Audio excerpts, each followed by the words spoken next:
مجاہدہ انسان ابتدا کر دیتا ہے، یقیناً مشکل کام ہے. انسان کوئی چیز بھی خریدتا ہے تو سیکنڈ تھاٹ آتی ہے صحیح خریدی کہ نہیں خریدی. انسان کسی چیز کو لے آتا ہے گھر، ایون بیوی کو لے آتا ہے تو سوال ہوتا ہے کہ یہ صحیح فیصلہ تھا کہ نہیں تھا. مجاہدے کے رستے پہ چلنے کے بعد امید کو برقرار رکھنا یہ مشکل کام ہے. کیسے ممکن بنایا جائے اس کو؟ بہت آسان سا کام ہے. ہم اس راہ پر جہاں مجاہدے کی ضرورت پیش آتی ہے گئے ہی ہم اس صورت میں ہوتے ہیں کہ جو ہم نے کہانیاں سنی لوگوں سے، جو کہانیاں پڑھی کتابوں سے، اس سے انسپائر ہوئے ہم اور اس راہ کی طرف چلے گئے.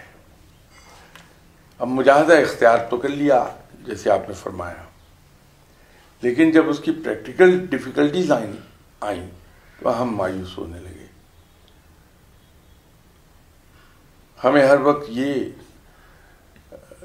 تانگ رہنے لگی، جان بوجھ کے یہ لفظ استعمال کرنا ہوتا ہے، تانگ رہنے لگی کہ ہمیں کیا ملے گا، کب ملے گا.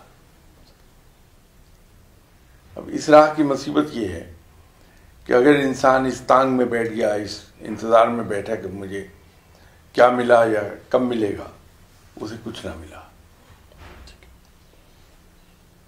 جس نے صرف اور صرف رب کے لیے مجاہدہ کیا اور ان چیزوں سے بے پرواہ ہو گیا کہ مجھے کیا مل رہا ہے یا کچھ ملا بھی کہ نہیں ملا، اس کو سب کچھ مل گیا.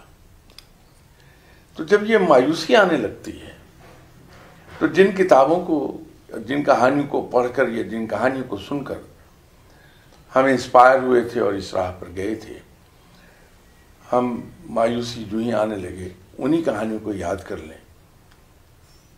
تو وہ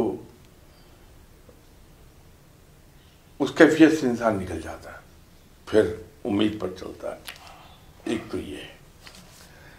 اس سے بھی آسان ترین حل اور شارٹ سولوشن کہ بجائے آگے کو دیکھنے کے کہ مجھے فلاں جگہ پہنچنا ہے ابھی تو کہیں نہیں پہنچا تو مایوسی آئے گی.